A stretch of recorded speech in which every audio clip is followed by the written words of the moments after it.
ଜୟ ଜଗନ୍ନାଥ ସାଙ୍ଗମାନେ, welcome to my YouTube channel ଶୁଭ lifestyle କିଚେନ୍କୁ। ତ ଯେହେତୁ ଆମେ ହିନ୍ଦୁ ଧର୍ମରେ ଜନ୍ମ ହେଇଛେ, ଆମର ଓଡ଼ିଶାରେ ବି ଆମେ ରହୁଛେ, ତ ହିନ୍ଦୁ ଧର୍ମର ଗୋଟେ ଅଛି ଯେ ଆମର କ'ଣ କହିଲ 12 ମାସରେ 13 ପର୍ବ। ତ ଆଜି ହେଉଛି ଶାମ୍ବ ଦଶମୀ, ସେଇ ପର୍ବଟି ଆମର ହେଉଛି ମାନେ ଆମର ଗୋଟେ ପର୍ବରୁ ଅନ୍ୟତମ। ତ ଆଜି ଆମର କ'ଣ ନା ଯେଉଁ ଶାମ୍ବ ଦଶମୀଟି ପାଳନ କରନ୍ତି ଘରେ, ଆମର ଯେଉଁ ଶାମ୍ବକୁ ଯେଉଁ କୁଷ୍ଠ ରୋଗ ହେଇଥିଲା ସେ ରୋଗଟି ଦୂର କରିବା ପାଇଁ ସେ ଆମର ସୂର୍ଯ୍ୟଙ୍କୁ ପୂଜା ଅର୍ଚ୍ଚନା କରିକି ସେ କୁଷ୍ଠରୁ ରୋଗରୁ ସେ ମାନେ ଭଲ ହେଇଥିଲେ। ତ ସେଥିପାଇଁ ଆମର ଗୋଟେ ପରମ୍ପରା ରହିଯାଇଛି, ଯଦି ବି ଘରେ କାହାର କିଛି ଦେହ ଖରାପ ଥାଏ ତ ଏହି ପୂଜାଟି କଲେ ହିଁ ସେ ସେଥିରୁ ଦୂରେଇ ଯାଆନ୍ତି। ତ ଘରେ ଆମର ପୂଜା ପାଇଁ ଭଲ ଭାବରେ ଆୟୋଜନ ହେଇଛି, ଆପଣ ଭିଡ଼ିଓ ହିଁ ଦେଖିଲେ ଜାଣିପାରିବେ। ତ ଘରେ ଆମର ଘରେ ଯିଏ ଇଷ୍ଟ ଦେବତା ଯେଉଁ ଆମର ଇଶାଣ କୁହନ୍ତି, ସେଠି ବୋଉ ଆମର ଭଲ ଭାବରେ ପୂଜା ଅର୍ଚ୍ଚନା ଫାଷ୍ଟ କରିଦେଇଛି। ତ ତାପରେ ଆମର ଘରେ ବୋଉ ଟିକେ ଆମର ଘର ଅଗଣାରେ କିଛି ଝୋଟି ପକାଇ ଦେଇଛି।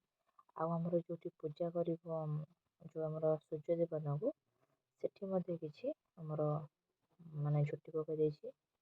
ଆପଣ ଦେଖୁଥିବେ ଏବେ ଆମର ଭଲ ଭାବରେ ଘର ଇଶାଣ ଆଉ ପୂଜା ଭଲ ଭାବରେ କରିନେଇଛି। ତ ଏବେ ସେ ଆମର ଯେଉଁ ସୂର୍ଯ୍ୟ ଦେବତାଙ୍କୁ ପୂଜା କରିବ, ତାର ଆୟୋଜନ ବର୍ତ୍ତମାନ କରିବାରେ ଲାଗିଛି।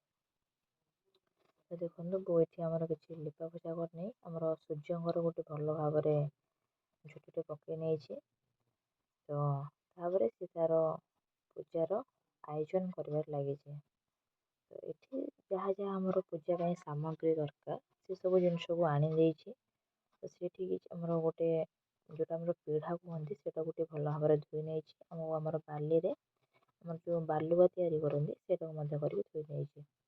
ତ ଏଠି ଆମର ପୂଜାରେ କ'ଣ କହିଲେ ଆମର ମେନ୍ ଭୋଗ ହେଉଛି ଆମର କ'ଣ କହିଲେ ମୁଆଁ, 10ଟା ମୁଆଁ ହିଁ ଲାଗିବ ଭୋଗରେ, ଆଉ କିଛି ଫଳ। ତ ଦେଖନ୍ତୁ ବୋଉ ତାର ପୂଜା କାମ ଆରମ୍ଭ କରିଦେଇଛି। ସେ ଆମର ଯେଉଁ କୁହନ୍ତି କଣଟି କୁମ୍ଭକୁ ସେ ମଧ୍ୟ ବସାଇ ନେଇଛି। ଆଉ କିଛି ତାର ଫୁଲ ଆଉ ଆମର ଯେଉଁ ଦୁବ ରୁହେ ଆଉ କଣଟି ବରକୋଳି ପତ୍ର ରୁହେ ସେସବୁ ମଧ୍ୟ ଆଣିଦେଇଛି। କାହିଁକିନା ପୂଜା ଯେହେତୁ ହେବ ଆମର ଭଗବାନଙ୍କୁ ବନ୍ଦା ହେବ, ତ ସବୁ ଜିନିଷକୁ ତ ସେ ଆଣିନେଇଛି। ବର୍ତ୍ତମାନ ସେ ଆମର ଯେମିତି ତାର ପରମ୍ପରା ରହିଛି ପୂଜା ପାଠର, ସେସବୁକୁ ସେ କରିବାରେ ବ୍ୟସ୍ତ ଅଛି। ତ ଆପଣ ଏବେ ଦେଖିପାରୁଥିବେ ସେ ବାଲୁକା ଉପରେ ସେ ଗୋଟେ ଆମର ଗୁଆକୁ ରଖିଦେଇଛି। ତାପରେ ତାର ଚତୁଃପାର୍ଶ୍ୱରେ ଆମର ଫୁଲ ସଜେଇବାରେ ସେ ଏବେ ଲାଗି ପଡ଼ିଛି। ଯେହେତୁ ବାଲିଟା ଆମର ଓଦା ଅଛି, ଫୁଲ ଗୁଡ଼ିକ ରଖିବାକୁ ଟିକେ ଆମକୁ ସହଜ ହେବ। ତ ସିଏ ତା ହିସାବରେ ସବୁ କାମ କରିବାରେ ଲାଗିଛି, କାହିଁକିନା ଏସବୁ ତ ଜିନିଷ ମୋତେ ଜଣା ହିଁ ନାହିଁ। ଆପଣ ଦେଖୁଥିବେ ସେ ଏବେ ଭଲ ଭାବରେ ଆମର ସଜେଇବାରେ ଲାଗିଛି। ତ ଠାକୁର ତ ସେ ଭଲ ଭାବରେ ଆମର ସଜେଇ ଦେଇଛି। ତାପରେ ସେ ଆମର ପୂଜା କାର୍ଯ୍ୟ ଯାହା ମେନ୍ ରୁହେ ସେସବୁ କାର୍ଯ୍ୟରେ ସେ ଲାଗିଛି। ଏବେ ଦେଖିପାରୁଥିବେ ତାର ପୂଜା କାର୍ଯ୍ୟ ଭଲ ଭାବରେ ଚାଲିଛି। ତ ଏବେ ସେ ଆମର ଯେଉଁ ଭୋଗ ଯେଉଁ ଲଗା ହୁଏ ଠାକୁରଙ୍କୁ, ତ ସେଥିପାଇଁ ଗୋଟେ ଆମର କଦଳୀ ପତ୍ରଟେ ଆଣି ନେଇଛି। ଏଠି ସେ ଆମର ଯେଉଁ ସିନ୍ଦୁର ରହୁଛି, ବର୍ତ୍ତମାନ ସେ ଆମର ଯେଉଁ ସଜେଇଛି ଫୁଲରେ ଠାକୁରଙ୍କୁ, ସେ ସବୁ ଜିନିଷରେ ଆଉ ଆମର କୁମ୍ଭରେ ସବୁଥିରେ ଆମର ଟିକେ ଅଳ୍ପ ଅଳ୍ପ ଟିକେ ସିନ୍ଦୁର ଲଗାଇ ଦେଉଛି, କାହିଁକିନା ସିନ୍ଦୁରଟା ଆମର ପୂଜା କାର୍ଯ୍ୟ ଟିକେ ଶୁଭ ଥାଏ।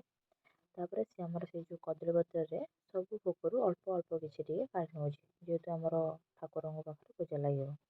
ଦେଖନ୍ତୁ ସବୁଥିରେ ତ ସେ ଅଳ୍ପ ଅଳ୍ପ କିଛି ବାହାର କରିନେଇଛି। ତାପରେ ସେ ଆମର ଯେଉଁ ଗୋଟେ ଜାଗାରେ ଟିକେ ହଳଦୀକୁ ଗୋଳି ନେଇଛି ଆଉ ତାକୁ ଆମର ଠାକୁରଙ୍କ ଆଗରେ ଅର୍ପଣ କରୁଛି। ତ କାହିଁକିନା ସେଇ ଯେଉଁ ହଳଦୀ ପାଣିଟାରେ ହିଁ ଆମର ଯଦି ବି କିଛି ଦେହ ଖରାପ ଥାଏ ତ ସେଟା ଲଗେଇଲେ ହିଁ ଟିକେ ଦେହ ଭଲ ହେଇଯାଏ ବୋଲି ଆମର ଟିକେ କଥା ଥାଏ, ଯେହେତୁ ଆମର ଓଡ଼ିଆ ଘରରେ। ତାପରେ ସେ ଆମର ଠାକୁରଙ୍କୁ ପୂଜା କରିବାରେ ଲାଗିଛି, ଯାହା ବି ସବୁ ଥାଏ। ଶେଷରେ ଆମର ପୂଜା ପାଠ ସବୁ ସରିଯିବା ପରେ ଯେଉଁ ଆମର ଦିଅନ୍ତି କଣଟି ଆଉ କ୍ଷୀର ଆଉ ଚାଉଳର ଯେଉଁ ଠାକୁରଙ୍କୁ ଲଗାଯାଏ, ତ ସେଇ ସବୁ ମଧ୍ୟକୁ ଆମର ଭଲ ଭାବରେ ଦେଇ ଦେଉଛି। ଆପଣ ଦେଖିପାରୁଥିବେ। ତ ଆଶା କରୁଛି ଆପଣମାନେ ସମସ୍ତଙ୍କୁ ମୋ ଭିଡ଼ିଓଟି ଭଲ ଲାଗିବ। କାହିଁକି ନା ଆମର ଯେହେତୁ ଓଡ଼ିଆ ଘର ପୂଜା ପରମ୍ପରା ଟିକେ ପାଠ ଟିକେ ଏମିତି ଥାଏ। ତ ଦେଖନ୍ତୁ ବୋଉ ଏବେ ବର୍ତ୍ତମାନ ଭୋଗକୁ ଠାକୁରଙ୍କ ପାଖରେ ଅର୍ପଣ କରୁଛି। ତ ଯେଭଳି ଭାବରେ ଭୋଗ ଲଗା ହୁଏ ସେ ସେମିତି ହିଁ ଲଗଉଛି। ବର୍ତ୍ତମାନ ଭୋଗ ତ ଭଲ ଭାବରେ ସେ ଲଗେଇ ଦେଇଛି। ଏବେ ସେ ଆମର ଯୋଉ